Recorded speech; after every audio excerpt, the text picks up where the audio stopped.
Kembali di News Sore pemirsa, aksi unjuk rasa mahasiswa di Kejaksaan Negeri Palopo, Sulawesi Selatan berujung ricuh. Mahasiswa mendorong pagar kantor hingga roboh dan mengakibatkan seorang satpam tewas tertimpa pagar. Satu orang satpam di kantor Kejaksaan Negeri Kota Palopo, Sulawesi Selatan tewas akibat tertimpa pagar. Peristiwa itu terjadi saat unjuk rasa mahasiswa diwarnai kericuhan. Mahasiswa yang memaksa masuk kantor Kejari terlibat saling dorong dengan dua orang satpam. Dorongan mahasiswa menyebabkan pagar kantor Kejari roboh dan menimpa kedua satpam tersebut.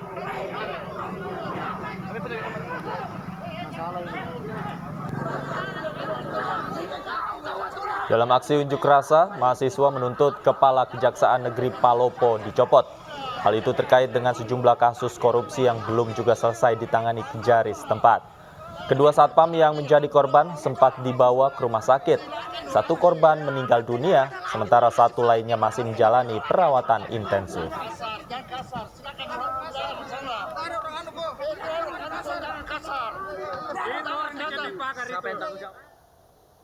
Pemirsa, kecelakaan terjadi antara truk tronton dan bus penumpang di Jalan Lintas Sumatera Asahan, Sumatera Utara. Akibatnya sopir bus meninggal dunia, sementara belasan penumpang bus mengalami luka.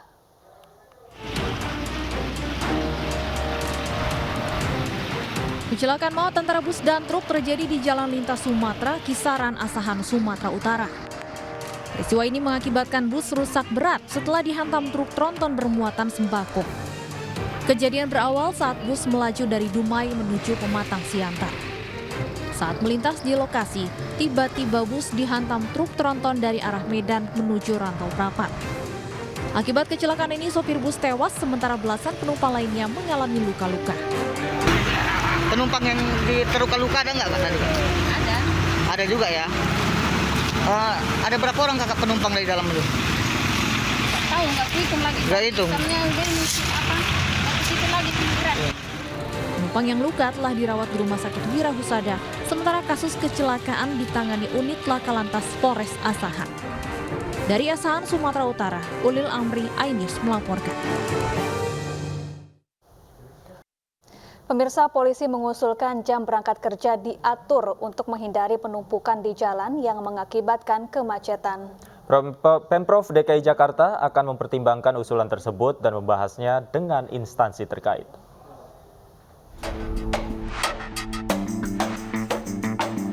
Seiring dengan normalnya aktivitas warga yang sudah mulai bekerja dan berbarengan dengan jam sekolah, lalu lintas di ibu kota kembali padat. Terkait hal ini, polisi mengusulkan agar jam berangkat kerja diatur untuk menghindari penumpukan di jalan yang berimbas kepada kemacetan. Pemprov DKI Jakarta pun merespon usulan dari polisi ini. Wakil Gubernur DKI Jakarta Ariza Patria menyebut akan mempertimbangkan usulan tersebut dan akan membahasnya dengan instansi terkait. Ya, usulan itu saya kira usulan yang perlu kita pertimbangkan ya. Itu juga dulu kan pernah didiskusikan, bahkan dulu anak sekolah aja pernah didiskusikan untuk mengatur jam kerja. Pak, terkait pembahasannya nggak berlanjut ya Pak? Ya, saya kira masukan-masukan itu dari teman-teman menjadi perhatian. Saya kira boleh saja nanti kita coba masukannya kita akan pertimbangkan, nanti kita lihat sejauh mana kemacetan itu diakibatkan oleh jam kerja yang sama, kan begitu kan? Ya. Jam kerja yang sama, pulang yang sama. Sebelumnya di Lantas Polda Metro Jaya, Kombes Pol Latif Usman menjelaskan kepadatan lalu lintas di Jakarta terjadi akibat seragamnya kegiatan pekerja dan sekolah di ibu kota. Pihaknya menyiapkan sejumlah program untuk mengurai kemacetan ini, salah satunya dengan mengatur jam kerja perkantoran agar tidak berbarengan dengan jam sekolah. Di Lantas Polda Metro Jaya pun berharap pengaturan jam perkantoran disambut terbuka oleh semua pihak. Dari Jakarta, Tim Liputan iNews melaporkan. Dan kita akan langsung menuju ke kawasan Sudirman untuk mengetahui kondisi terkini lalu lintas di sana bersama rekan kami Kevin Pakan. Selamat sore, Kevin. Bagaimana situasi lalu lintas di kawasan Sudirman sore ini?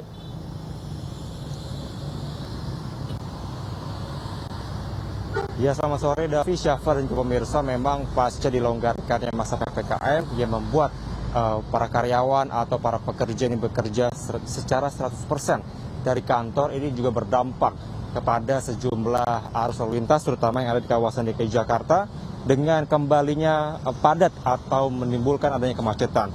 Seperti situasi pada sore hari ini di tempat saya melaporkan, yakni tepatnya di sekitaran Bundaran Hotel Indonesia yang dari arah Sudirman yang akan menuju ke Tamrin. Kami mantau pada sore hari ini terpantau sudah mulai adanya kepadatan. Karena memang kalau melihat waktu pada saat ini, yakni pada pukul 16:50, ini sudah mulai memasuki jam pulang kantor atau jam pulang kerja. Meski demikian dapat kami informasikan, Davi dan Syafa, bahwa dari pihak Dinas Perhubungan telah menyiapkan berbagai cara. Salah satunya adalah tempat atau di Bundaran HI ini dilakukan adanya rekayasa lalu lintas dengan adanya penutupan dari Bundaran HI yang dari arah Sudirman menuju ke Imam Bonjol tidak bisa langsung putar balik. Namun berdasarkan pantauan kami pada sore hari ini, bahwa untuk aturan ini nampaknya tidak terlalu cukup efektif karena meskipun dari putaran Bundaran HI-nya ini sepi atau kosong, namun ini berdampak kepada jalan raya yang dari arah Sudirman yang akan menuju ke Tamrin. Karena memang kalau melihat di situasi di lapangan saat ini, bahwa banyaknya pengendara yang mengeluhkan sebenarnya mengapa ditutupnya Bundaran HI ini. Karena kalau melihat di sepanjang jalan Sudirman menuju Tamrin ini banyaknya traffic light atau lampu merah yang membuat para pengendara atau kendaraan ini juga sebenarnya harus mengantre maupun juga adanya menimbulkan kemacetan. Untuk itu tadi kami sempat bertanya kepada pihak petugas yang berjaga di sini karena memang dapat dipastikan untuk rekayasa lalu lintas di Bundaran HI ini sebenarnya sudah dilakukan secara permanen karena mengingat ini bisa mengantisipasi adanya kemacetan. Namun tentunya diharapkan dengan sejumlah aturan seperti yang di paket pengantar tadi, bahwa adanya usulan terkait dengan perubahan jam kerja ini bisa dapat menjadi salah satu evaluasi untuk bisa adanya mencegah kemacetan di DKI Jakarta. Syafar dan Godafi. Iya, terima kasih Kevin Pakan langsung dari kawasan Sudirman, Jakarta. Ya pemirsa, apakah mengubah jam kantor mampu mengurangi penumpukan kendaraan di jam sibuk? Untuk membahasnya sudah bergabung bersama kami anggota DPRD DKI Jakarta dari fraksi PDIP Gilbert Simanjuntak, dan kami masih terus menghubungi Dirlantas Polda Metro Jaya Kombes Pol Latif Usman. Selamat sore Pak Gilbert. Selamat sore Mbak. Ya, Pak Gilbert, apa pandangan fraksi PDIP terkait wacana mengatur jam masuk kantor untuk mengurai kemacetan di ibu kota? Terima kasih. Kita sebenarnya sudah melihat kemacetan ini pada tahap yang sangat mengkhawatirkan, yang kemudian kita kaitkan dengan polusi udara yang terburuk di dunia. Jadi sebenarnya kalau kita katakan kemudian jam kantor yang mau dirubah untuk... Pak Gilbert, mohon maaf, boleh diperbaiki handsfree Bapak agar suara bisa terdengar lebih jelas, Pak. Oke, ini sudah jelas? Ya, baik. Silakan, Pak. Ya, kita melihat bahwa menyelesaikan kemacetan dengan merubah jam kantor ini bukanlah solusi yang permanen, bukan solusi yang baik. Karena kita tahu sampai kapanpun bahwa ini akan terus-menerus berkejar-kejaran antara jumlah kendaraan dengan panjang jalan. Tentu panjang jalan ini tidak mampu menampung seluruh kendaraan yang muncul, apalagi pada jam-jam tertentu di mana mereka kemudian berada pada peak hours atau jam yang tersibuk, masuk kerja dan pulang kerja. Demikian juga ditambah lagi dengan anak sekolah. Nah, merubah jam kerja kantoran untuk menyelesaikan kemacetan ini tentu tidak semudah itu karena akan ada pengorbanan dari pihak orang yang berkantor dan mereka juga kemudian sebagian besar juga ngantar anaknya sambil bekerja.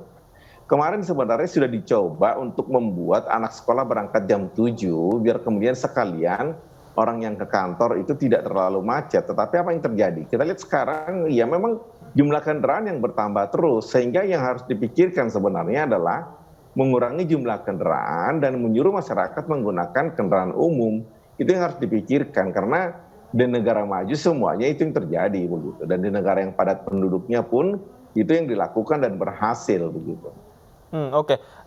Tapi apakah sebelum usulan ini ada, mungkin DPRD sudah pernah membahas terkait bagaimana formula pengaturan jam kerja ini untuk dilakukan, diterapkan di DKI Jakarta? Sudah pernah ada pembahasannya, Pak Gilbert? Pembahasan mengenai ini belum pernah disampaikan ke kita dan kita baru dengar dari media, Pak. Oke. Artinya kalau memang tadi Anda katakan pengaturan ini kan tidak tidak semudah itu? Artinya akan berdampak pada beberapa hal dan juga beberapa instansi. Dampak paling besar apa yang nanti mungkin akan diterima oleh masyarakat jika memang pengaturan ini dilakukan? Tentu tidak semua kantor bisa diperlakukan masuk, misalnya diatur ada yang masuk jam 8, jam 9 begitu, kemudian pulang, ada yang pulang jam 4, ada yang pulang jam 5. Tentu karyawan itu tidak semudah itu bisa disuruh begitu. Beberapa perusahaan seperti bank, mereka masuk lebih awal dan pulang lebih sore. Kemudian pekerjaan-pekerjaan seperti guru ya mungkin nggak banyak, tetapi lumayan karena jumlah sekolah juga banyak begitu. Kemudian pekerjaan-pekerjaan lain. Lalu apakah semua kantor akan mau melakukan perubahan jam kerja ini? Karena berkaitan dengan kinerja para karyawannya begitu. Jadi ini tidak mudah langsung diterapkan hanya karena masalah kemacetan, semua mesti berubah begitu kantor-kantor. Tidak semudah itu. Sebuah kebijakan publik itu tidak gampang begitu saja begitu. Lalu diselesaikan dengan masalah jam kerja. Saya kira ini akan menimbulkan masalah yang lain yang di pihak masyarakat. Ya, Pak Gilbert, untuk mengatasi kemacetan tak cukup melalui 1 atau 2 upaya, tapi juga perlu beberapa cara atau tindakan. Apakah wacana ini tak bisa dicoba untuk turut membantu mengatasi kemacetan selain penerapan ganjil genap dan lain sebagainya? Kita tidak mengatakan ini akan gagal, tidak. Silakan mau dicoba juga silakan, tetapi ini kan kebijakan yang sebenarnya kita juga tidak jelas. Sama seperti kebijakan menambah jalur sepeda yang katanya akan mengurai kemacetan. Apa yang terjadi dengan penambahan jalur sepeda? Tidak ada sepeda yang lewat. Kemudian malah korban yang timbul dengan tembok pembatasnya yang begitu keras. Berapa banyak tuh korbannya. Lalu kemudian kalau kita lihat apa yang terjadi dengan kasus-kasus yang lain, ini bukan masalah kemudian uji coba ini akan berhasil atau tidak, bukan. Tetapi kita melihat beberapa kebijakan yang diambil di DKI untuk transportasi ini juga tidak tepat. Sementara kemudian korban transportasi publik bertambah dan ada yang meninggal begitu turun dari bis, yang artinya unsur keamanan sebagai unsur utama dalam transportasi juga tidak tercapai begitu. Jadi bukan ini sederhana begitu melihatnya. Oke, baik. Kita juga sudah terhubung dengan Kombes Pol Latif Usman, Dirlantas Polda Metro Jaya yang mengusulkan hal ini. Selamat sore, Pak Latif. Selamat sore, Mas. Baik, Pak Latif, terkait usul jam kerja agar diatur agar tidak berdampak pada kemacetan, sebenarnya dari mana usulan ini datang, Pak Latif? Iya, tentunya kami yang berada di lapangan setiap hari melihat situasi arus. Nah, kami sudah memetakan di mana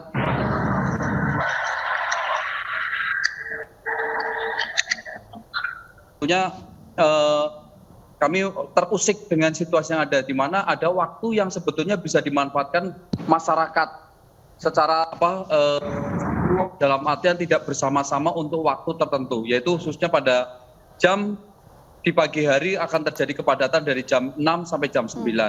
Sedang sore hari terjadi kepadatan dari jam 16 sampai dengan jam 21. Nah, berarti ada spelling waktu yaitu antara jam 9 sampai jam 4. Ini ada ruang yang sebetulnya bisa dimanfaatkan masyarakat untuk beraktivitas bertransportasi. Nah, saya melihat dalam situasi yang ada, memang kenapa terjadi penumpukan di pagi hari? Karena seluruh aktivitas masyarakat seperti perkantoran, seperti sekolah, seperti tempat kerja lain itu mewajibkan orang masuk dari jam 7, sehingga ini akan secara bersama-sama masyarakat bergerak dari rumah secara bersama-sama. Nah, ini tentunya akan terjadi penumpukan seperti saat ini. Nah, saya berpikiran dengan adanya ruang waktu ini kita bisa manfaatkan. Kenapa ada masyarakat jam kerja di suatu perkantoran bisa diatur, ada yang jam 7, ada yang jam masuknya mulai kerja jam 7, mulai kerja jam 8, mulai ke jam 9, mulai ke jam 10, mulai ke jam 11. Sehingga orang seperti contoh, misalnya dari Bogor akan berangkat, saya berangkat dari Bogor memerlukan waktu 1,5 jam. Nah, karena apelnya jam 9, dia memperkirakan berangkat dari rumah tidak jam 6, seperti orang yang masuk akan jam 7. Nah, sehingga waktu jam yang antara jam 9 sampai jam 16, bisa terisi dan tidak terjadi seluruhnya menggunakan waktu jam 6 sampai jam 9. Begitu juga pulangnya, karena kita mengetahui mungkin aturan kita dalam bekerja adalah 8 jam. Pulangnya pasti akan terjadi demikian, karena masuknya jam 9, ya pasti akan mundur pulangnya. Masuknya jam 10, ya pasti akan mundur. Jadi tidak akan bersamaan. Ini kami mengamati dari yang ada di lapangan, sehingga betul-betul kami bisa mengaturkan waktu itu. Baik, Pak Latif, lalu sejauh ini bagaimana koordinasi dengan pihak Pemprov DKI dan juga dengan pihak pengusaha di Jakarta?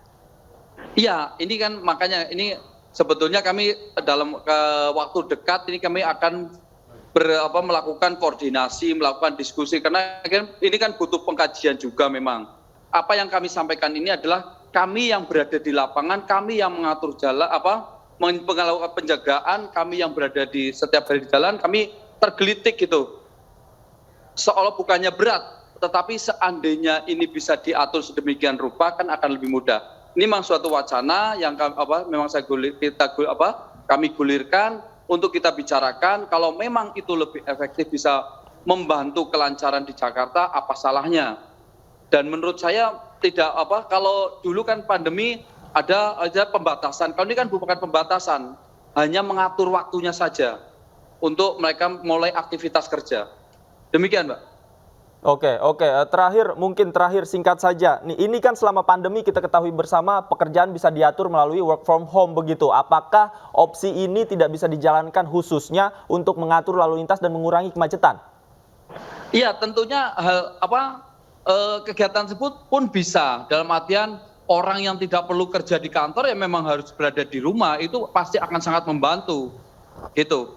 Dan saya setuju, ekstrimnya lagi maksud saya, orang yang bisa kerja malam, memang harus datangnya malam, ya malam maksud saya gitu. Jadi kalau istilahnya kita betul membagi waktu ini habis, sehingga situasi dengan jumlah kendaraan yang begitu padat, dengan sarana prasarana yang sangat terbatas, ya memang kita harus mengatur itu. Kita ini harus bekerja sama, tidak mungkin istilahnya menyalahkan satu institusi, menyalahkan orang per orang, ini harus kerjasama, karena memang jalannya sedemikian adanya, ya harus kita gunakan bersama, kita harus menyadari kepentingan kita apa, kepentingan orang lain apa. Ini yang saya ajak untuk membicarakan ini kita bersama-sama. Baik, terima kasih Kombes Pol Latif Usman dan juga Pak Gilbert Simanjuntak telah bergabung bersama kami di iNews Sore.